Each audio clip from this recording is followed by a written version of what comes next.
వ్యవసాయం అంటే కేవలం శ్రమ మాత్రమే కాదు, సరైన మెలకువలు ఉంటే లాభాల పంట అని నిరూపిస్తున్నారు నెల్లూరు జిల్లా కలెక్టర్ హిమాంశు శుక్లా. విత్తనం వేసింది మొదలు పంట చేతికి వచ్చే వరకు రైతులు ఎదుర్కొనే ప్రతి సమస్యకు పరిష్కారం చూపడమే లక్ష్యంగా ఆయన ఛాంపియన్ ఫార్మర్ అనే వినూత్న ప్రాజెక్టుకు శ్రీకారం చుట్టారు.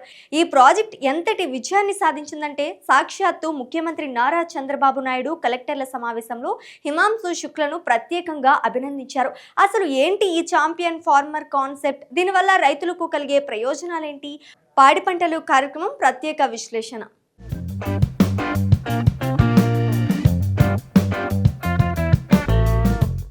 ఈ రోజుల్లో ఒక వ్యక్తి వ్యవసాయం చేసినప్పుడు ఆ వ్యవసాయంలో వచ్చినటువంటి లాభాన్ని, ఆ వ్యవసాయంలో తాను సాధించినటువంటి ఉత్పత్తిని, తాను పొందినటువంటి గరిష్టమైనటువంటి ప్రయోజనాన్ని, ఈ మూడు అంశాలను ఎవరైనా బేరీజు వేసుకున్న తర్వాత వేరొక రైతుకు చెప్పినట్లయితే ఆ రైతుకు కొంతవరకు ఆదర్శవంతంగా ఉంటుంది. అది కేవలం ఆదర్శప్రాయంగా మాత్రమే మారుతుంది. ఎక్కడో పంజాబ్లో జరిగినటువంటి ఒక సంఘటనని ఉదాహరణగా తీసుకొని పంజాబ్లో ఈ విధమైనటువంటి వ్యవసాయ పద్ధతులను అవలంబించినట్లయితే ఖచ్చితంగా ఇలాంటి ఉత్పత్తి వస్తుంది, ఇలాంటి లాభాలు వస్తాయి అని ఇలాంటి ఆదర్శప్రాయాలు చెప్పినప్పుడు రైతులు కొంతవరకు ఆలోచించి దాన్ని పక్కన పెట్టేసి వారి సాంప్రదాయమైనటువంటి పద్ధతుల్లోనే ముందుకు వెళ్ళేటువంటి ధోరణులు కనబడేటువంటి విధానం చాలా వరకు మనం చూస్తూ ఉంటాం.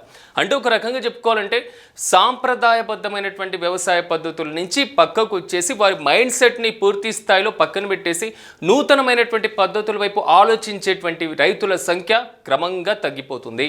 ఎందుకంటే వారు ఆల్రెడీ అదే పద్ధతులను అవలంబించేటువంటి విధానంలో వాళ్ళు బయటికి వచ్చేటువంటి ప్రయోజనం కన్నా దాంట్లో ఉంటేనే మాకు మేలు అనేటువంటి ఆలోచన ధోరణిలోనే ఉంటూ ఉంటారు. ఇప్పుడు ఇంత విషయం ఎందుకు చెప్పాల్సి వస్తుంది అంటే రీసెంట్గా ఆంధ్రప్రదేశ్ ప్రభుత్వం ఛాంపియన్ ఫార్మర్ ప్రాజెక్ట్ అనేటువంటి ఒక కార్యక్రమం వైపు అడుగులు వేస్తున్నటువంటి పరిస్థితి మీ అందరికీ తెలిసిందే. సో మీరందరూ చూసే ఉంటారు, రీసెంట్గా కలెక్టర్ల సమావేశం జరిగింది. ఆ కలెక్టర్ల సమావేశంలో అందరు కలెక్టర్లు వచ్చారు, కూర్చున్నారు, ముఖ్యమంత్రితో భేటీతో మాట్లాడుతున్నారు. జిల్లాలో ఉన్నటువంటి పరిపాలన సంబంధాలు ఏంటి, ఆ జిల్లాలో ఉన్నటువంటి అంశాలు ఏంటి, సో శాంతి భద్రతలు ఏ విధంగా ఉన్నాయి, రెవెన్యూకి సంబంధించినటువంటి సమస్యలు ఏంటి, సో రాష్ట్ర ప్రభుత్వం అమలు చేస్తున్నటువంటి కార్యక్రమాలు ఏ విధంగా ఉన్నాయి, సో ఈ కార్యక్రమాలతో జిల్లాల అభివృద్ధి ఏ విధంగా జరగాలి, ఇంకా జిల్లాలో పెండింగ్లో ఉన్నటువంటి ప్రాజెక్టులు, సో ఈ మొత్తం గురించి డిస్కషన్ చేస్తున్నప్పుడు ఒక అంశం తెర మీదకి రావడం జరిగింది. అది ఒక నెల్లూరు జిల్లా నుంచి. మీ అందరికీ తెలుసు, రాష్ట్రంలో నెల్లూరు జిల్లా కోస్తా ప్రాంతంలో చివరిగా ఉన్నటువంటి ఒక జిల్లా, తీర ప్రాంతం కలిగినటువంటి జిల్లా, వ్యవసాయ భూమి కలిగినటువంటి జిల్లా. సో ఇలాంటి ఒక కీలకమైనటువంటి జిల్లా నుంచి ప్రాతినిధ్యం అంటే బాధ్యతలు నిర్వహిస్తున్నటువంటి కలెక్టర్ హిమాంశు శుక్లా. సో ఈ హిమాంశు శుక్లా అనేటువంటి కలెక్టర్ ముఖ్యమంత్రి ఆధ్వర్యంలో జరుగుతున్నటువంటి కలెక్టర్ల సమావేశంలో సో ఈ కార్యక్రమాన్ని తెర మీదకి తీసుకురావడం జరిగింది. ఈ కార్యక్రమం యొక్క ప్రధాన ఉద్దేశం ఏంటి, ఈ కార్యక్రమం ద్వారా ఏమేమి లబ్ధి పొందబోతున్నారు, రైతులు ఈ కార్యక్రమాన్ని ఎలా యూటిలైజ్ చేసుకోవాలి, ఎందుకు ముఖ్యమంత్రి ప్రత్యేకంగా నెల్లూరు జిల్లా కలెక్టర్ని ఈ కార్యక్రమం గురించి మాట్లాడి ప్రస్తావించి ప్రశంసించారు అనేటువంటి అంశాలను ఈరోజు పాడి పంటలు కార్యక్రమంలో మనం తెలుసుకుందాం. ప్రధానంగా కనబడుతున్నటువంటి అంశం అయితే మాత్రం కలెక్టర్ల సమావేశంలో నెల్లూరు జిల్లా కలెక్టర్ హిమాంశు శుక్లా చెప్పినటువంటి అంశం ప్రకారం ఛాంపియన్ ఫార్మర్ ప్రాజెక్ట్ ఈ కార్యక్రమాన్ని నెల్లూరు జిల్లా వ్యాప్తంగా ఇంప్లిమెంట్ చేయడం జరుగుతుంది. ప్రధానంగా ఈ కార్యక్రమంలో ఉన్నటువంటి ప్రధాన ఉద్దేశాలు ఏంటంటే ప్రధానమైనటువంటి ఒక శీర్షిక ఒక్కసారి మనం గమనించినట్లయితే రైతులకి నూతన వ్యవసాయ పద్ధతుల వైపు అడుగులు వేసేటువంటి విధానం. సో ఇప్పటి వరకు వస్తున్నటువంటి సాంప్రదాయ వ్యవసాయ పద్ధతులను అవలంబించిన తర్వాత, సాంప్రదాయమైనటువంటి విధానాలను అవలంబించిన తర్వాత రైతులు నూతన వ్యవసాయం వైపు అడుగులు వేసి వ్యవసాయ ఆలోచన పద్ధతుల వైపు అంటే ప్రారంభించడం అనేది ఒక సాహసోపేతమైనటువంటి నిర్ణయంగా భావిస్తూ ఉంటారు. సో అలాంటి భావించేటువంటి వారికి ఈ నూతన వ్యవసాయ పద్ధతుల ద్వారా సో ఏదైతే ఛాంపియన్ ఫార్మర్స్ ప్రాజెక్ట్ కింద చేపట్టేటువంటి కార్యక్రమం కూడా కీలకంగా మారబోతుంది. ఒకటి, నూతన వ్యవసాయ పద్ధతులు అనేటువంటి అంశం ఇక్కడ కీలకంగా మారుతుంది. సో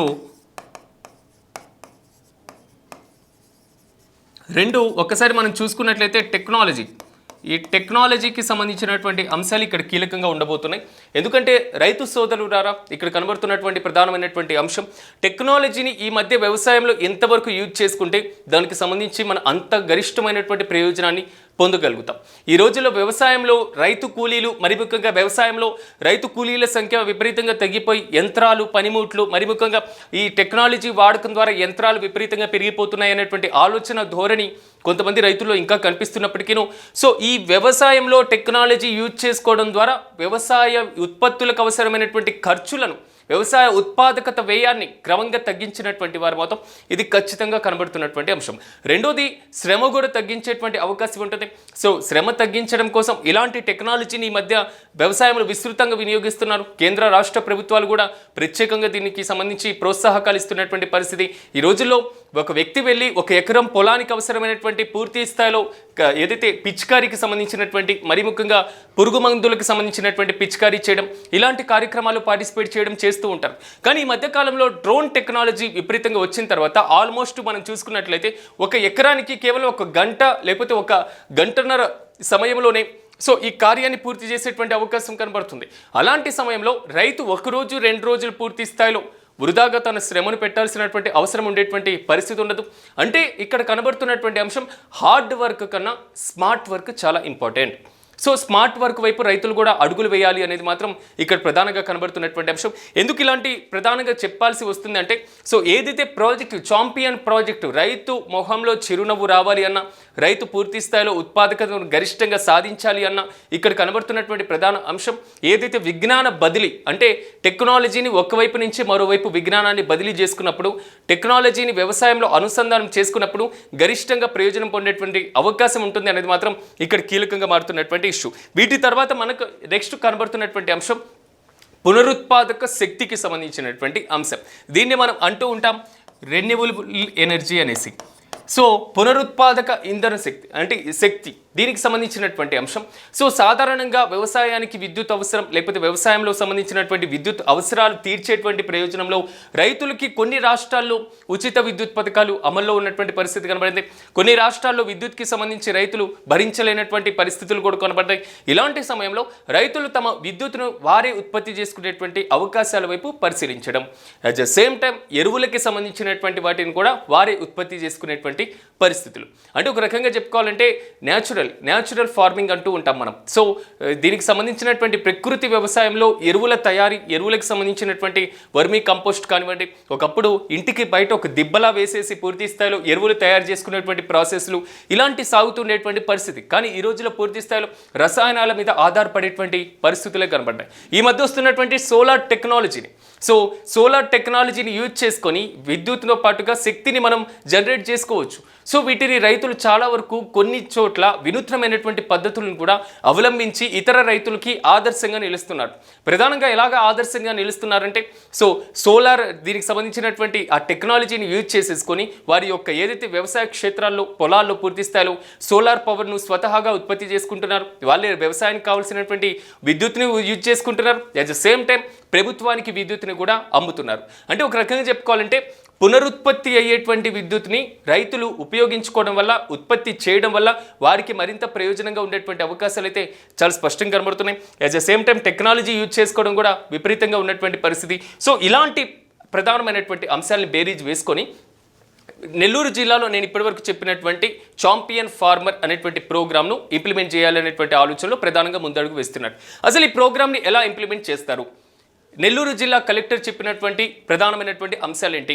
ముఖ్యమంత్రి స్వతహాగా నెల్లూరు జిల్లా కలెక్టర్ని ప్రశంసిస్తూ మీరు చేసినటువంటి ప్రోగ్రాం చాలా బాగుంది, చాలా ఆదర్శప్రాయంగా ఉంది, దాన్ని చూసిన తర్వాత రైతులు కళ్ళల్లో సంతోషం కనబడుతుందని నాకు అనిపిస్తుంది. కాబట్టి ఆంధ్రప్రదేశ్ వ్యాప్తంగా నెల్లూరు జిల్లాలో ఇంప్లిమెంట్ చేసినటువంటి చాంపియన్ ఏదైతే ఫార్మర్ ప్రాజెక్ట్ ఉందో దీన్ని మేము ఇంప్లిమెంట్ చేయడానికి మేము కూడా సిద్ధం ఉన్నామని రాష్ట్ర ముఖ్యమంత్రి చంద్రబాబు నాయుడు అనడం జరిగింది.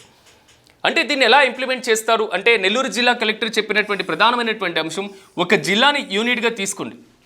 ఆ జిల్లాకి సంబంధించి ప్రతి గ్రామాన్ని ఒక యూనిట్గా తీసుకున్నాం. ప్రతి గ్రామాన్ని ఒక యూనిట్గా తీసుకున్నప్పుడు ఆ గ్రామం నుంచి ఒక రైతును చాంపియన్ రైతు ప్రాజెక్ట్ కింద తీసుకోవడం జరుగుతుంది.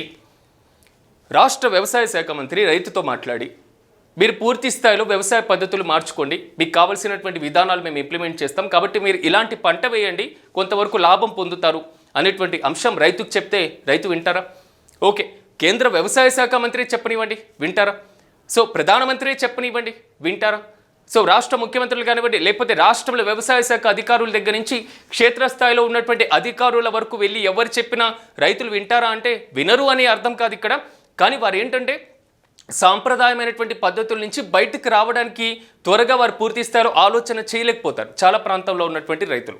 కాబట్టి అదే వారి పక్కనున్నటువంటి రైతులు వ్యవసాయంలో మంచి లాభాలు పొందిన తర్వాత సో నేను ఇలా వేశాను పంట, ఇలా చేశాను కాబట్టి మీరు కూడా ఇలా ట్రై చేయండి అంటే మన కళ్ళ ముందు కనబడుతున్నటువంటి ఆ సక్సెస్ రేట్, మన కళ్ళ ముందు విజయవంతమైనటువంటి ఆ ఛాంపియన్ రైతు యొక్క విజయ గాథ ఆ పక్కనే ఉంటున్నటువంటి లేకపోతే ఆ పక్క ఎకరంలో పొలం వేస్తున్నటువంటి రైతుకి ఆదర్శప్రాయంగా మారుతుందా లేదా?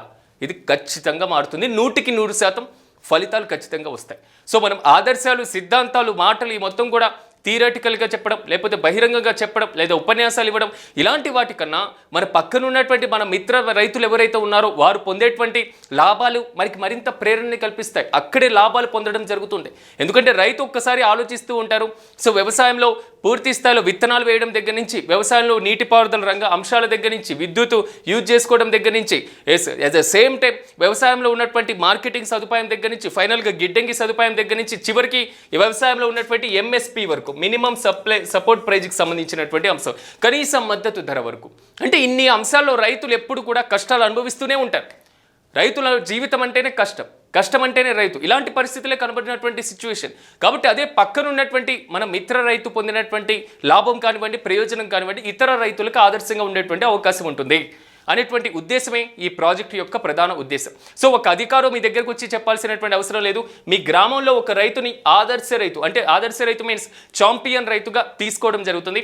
ఆ రైతుకు పూర్తి స్థాయిలో డ్రోన్ టెక్నాలజీ కానివ్వండి, సో సాంకేతికత, ఇప్పుడు చెప్పినటువంటి మనకు కొన్ని సిద్ధాంతాలు, ఈ మొత్తం ఒక 5 సిద్ధాంతాలు 5-6 సిద్ధాంతాల వరకు ఈ ప్రాజెక్టులో ఉండడం జరిగింది. ఈ సిద్ధాంతాల ప్రకారం మాత్రమే పూర్తి స్థాయిలో ఆ రైతుకు అవసరమైనటువంటి సహాయం చేయడం జరుగుతుంది. సో డ్రోన్ టెక్నాలజీని యూజ్ చేసుకోవడం, ఏ విధంగా యూజ్ చేసుకోవాలి, అదేవిధంగా సోలార్ ఏ విధంగా యూజ్ చేసుకోవాలి, సో పవర్ని ఏ విధంగా జనరేట్ చేసుకోవాలి, వ్యవసాయానికి ఏ విధంగా అనుసంధానం చేయాలి, సో ఎలాంటి సపోర్ట్ని ఇవ్వాలి అనేది మాత్రం పూర్తి స్థాయిలో జిల్లా యంత్రాంగం ఆ రైతుకు అందించడం జరుగుతుంది. ఆ రైతు ఈ సీజన్ కాకపోతే వచ్చేటువంటి సీజన్లో, ఆ సీజన్ కాబట్టి నెక్స్ట్ సీజన్లో, అంటే వన్స్ ఈ రైతుని ఛాంపియన్ రైతుగా తీసుకున్న తర్వాత ఇతర ప్రాసెస్ స్టార్ట్ చేసిన తర్వాత లాభాలు వచ్చినటువంటి నేపథ్యంలో, ఆ లాభాలు వచ్చిన తర్వాత గ్రామంలో ఉన్నటువంటి ఇతర రైతులందరికీ కూడా దాని యొక్క ప్రయోజనం పొందేటువంటి అవకాశం ఉంటుంది. అలా ఒక్కొక్క గ్రామం నుంచి ఒక్కొక్క రైతుని మాత్రం తీసుకోవడం జరుగుతుంది. సో ఈ గ్రామంలో ఈ రైతు పొందినటువంటి ప్రయోజనం ద్వారా ఆ గ్రామం మొత్తంలో ఉన్నటువంటి రైతులు కూడా దాన్ని అవలంబించేటువంటి అవకాశం ఉంటుంది. అంటే ఒక్క రైతు నుంచి మరొక రైతుకి చెప్పించేటువంటి ప్రయోజనకరమైనటువంటి గొప్ప పథకం ఇదే ఛాంపియన్ ఫార్మర్స్కి సంబంధించినటువంటి పథకం.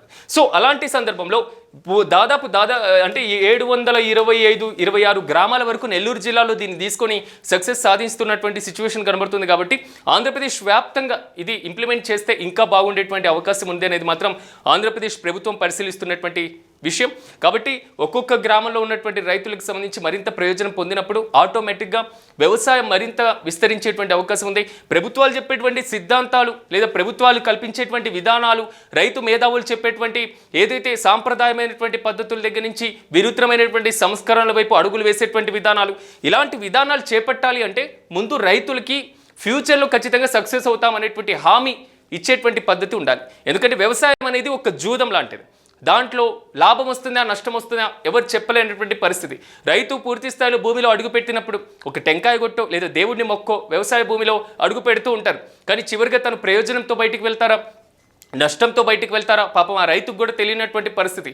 సో ఇలాంటి కీలకమైనటువంటి జూదం లాగా ఉండేటువంటి వ్యవసాయం ఏం జరుగుతుందో తెలియనటువంటి పరిస్థితిలో రైతుకి ఖచ్చితంగా సక్సెస్ వస్తుంది, ఒక భరోసా ఇస్తుంది, ఇలాంటి పద్ధతులు అవలంబించాలి అని చెప్పేటువంటి విధానం ఉంటే మాత్రం ఖచ్చితంగా ఇది ప్రయోజనంగా ఉండేటువంటి అవకాశం ఉంది. మనం కూడా కోరుకుందాం. ఎందుకంటే ఛాంపియన్ ఫార్మర్స్ ప్రాజెక్ట్ అనేది రాష్ట్ర వ్యాప్తంగా ఇంప్లిమెంట్ అవ్వాలని కూడా మనం కూడా ఆశిద్దాం. కాబట్టి రైతులు దీన్ని యూజ్ చేసుకోవాలని మనం కూడా ఆకాంక్షిద్దాం. కాబట్టి ఛాంపియన్ ఫార్మర్స్ ప్రాజెక్ట్కి సంబంధించి నెల్లూరు జిల్లాలో ఆల్రెడీ పూర్తి స్థాయిలో విజయవంతమైనటువంటి ఫలితాలు వస్తున్నటువంటి నేపథ్యంలో సో మన రాష్ట్ర వ్యాప్తంగా ఇంప్లిమెంట్ అయితే ఏ విధంగా ఉంటుందో మీరు కూడా కామెంట్స్ బాక్స్లో తెలియజేయండి. అదేవిధంగా క్షేత్రస్థాయిలో రైతులు ఎదుర్కొంటున్నటువంటి సమస్యలు, ఈ ప్రాజెక్టు ఇంప్లిమెంటేషన్లో ఎదురవుతున్నటువంటి అవరోధాలు ఏదైనా ఉన్నా వాటిని కూడా మాకు తెలియజేసేటువంటి ప్రయత్నం చేయండి. అట్ ద సేమ్ టైం ఇలాంటి మరిన్ని అంశాలతో మళ్ళీ మీ ముందుకు తీసుకొచ్చేటువంటి ప్రయత్నం చేస్తాను.